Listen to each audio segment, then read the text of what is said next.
السلام علیکم ورحمۃ اللہ وبرکاتہ۔ ان الحمد للہ والصلاة والسلام علی اشرف الانبیاء وعلی آلہ واصحابہ من والاه، اما بعد، اعوذ باللہ السمیع العلیم من الشیطان الرجیم، بسم اللہ الرحمن الرحیم۔ تبارک الذی نزل الفرقان علی عبدہ لیکون للعالمین نذیرا۔ عزیز بیٹو، اس بات پہ اللہ کا شکر ادا کرو کہ اللہ نے آپ لوگوں کو اپنی پاک کلام کے حفظ کے لیے چن لیا۔ نبی کریم صلی اللہ علیہ وسلم نے فرمایا، انسان کا سینہ ایک خوشنما گھر کی طرح ہے۔ اگر اس کے اندر قرآن کا کچھ حصہ محفوظ ہے تو اس میں رہنے والا بھی ہے، اگر اس کے قرآن کے کسی بھی حصے سے خالی ہے تو یہ ایک ویران گھر ہے، بھوت بنگلہ ہے۔ تو یہ اللہ کا آپ پہ بہت بڑا فضل اور احسان ہے کہ آپ کے سینے میں اللہ نے اپنی پاک کلام کو جمع کیا۔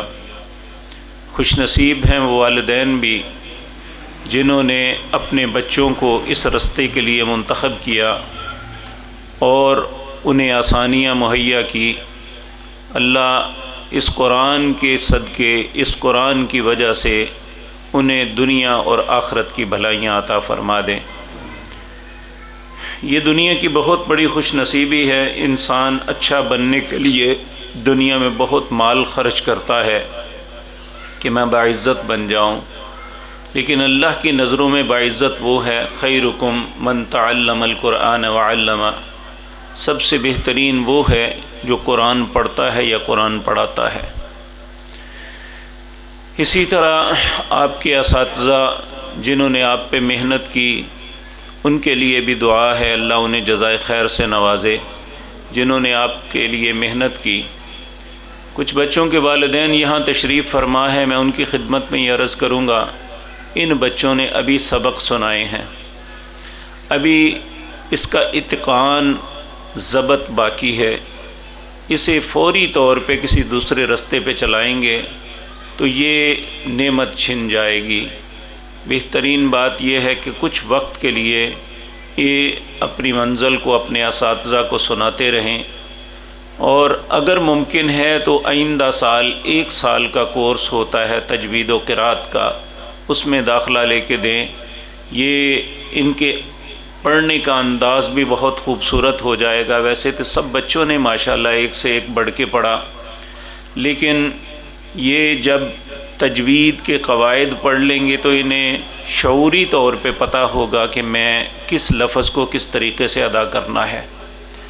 تو اس لیے یہ جو رستہ آپ نے منتخب کیا ہے یہ دنیا اور آخرت کی بھلائی کا ہے۔ اس میں عمومی طور پہ شیطان بہکاتا ہے کہ ہم بہت پڑھ لیا، آپ دوسرے رستے پہ چلا دیں۔ ٹھیک ہے، آپ جس رستے پہ بھی چلائیں آپ کی مرضی ہے، لیکن دین کے رستے سے بہتر رستہ دنیا میں کوئی نہیں ہے۔ اگر آپ دنیا اور آخرت کی بھلائی چاہتے ہیں اور یہ چاہتے ہیں کہ یہ دنیا میں بھی اور آخرت میں آپ کی آنکھوں کی ٹھنڈک بنے، تو جس طرح آپ نے قرآن کے لیے منتخب کیا ہے، اسی طرح آگے علوم اسلامیہ یعنی رسول اللہ صلی اللہ علیہ وسلم کے فرامین اور قرآن کی تفسیر کے لیے بھی انہیں منتخب کریں، تاکہ یہ وہ پڑھ کے اللہ کے دین کی سربلندی کے لیے کوشش کریں، اللہ کے دین کے مجاہد بنیں، اور یہی وہ لوگ ہوں گے جنہیں اللہ قیامت کے دن اپنے نور کے ممبروں پہ جگہ عطا فرمائے گا۔ تو ہماری آپ کے بچوں کے لیے دعا ہے، اے اللہ جس طرح تو نے ان پہ رحم کرتے ہوئے ان کی منزل کو مکمل کیا ہے، اے اللہ ہمیشہ کے لیے ان کے سینوں میں محفوظ فرما دے، اور ان بچوں کو صحت اور سلامتی کے ساتھ زندہ رکھنا، اپنے والدین کی خدمت اور ان کی آنکھوں کی ٹھنڈک کا سبب بنانا، اللہ رب العزت انہیں دین کا خادم بنانا، اور کوشش کریں کہ یہ بچے اسی سال قرآن سنائیں۔ اگر کسی مسجد میں ممکن نہ ہو تو اپنے گھر میں کھڑا کر لیں، یا اپنی قریبی مسجد میں امام صاحب سے بات کر کے فجر کی نماز انہیں دلوا دیں۔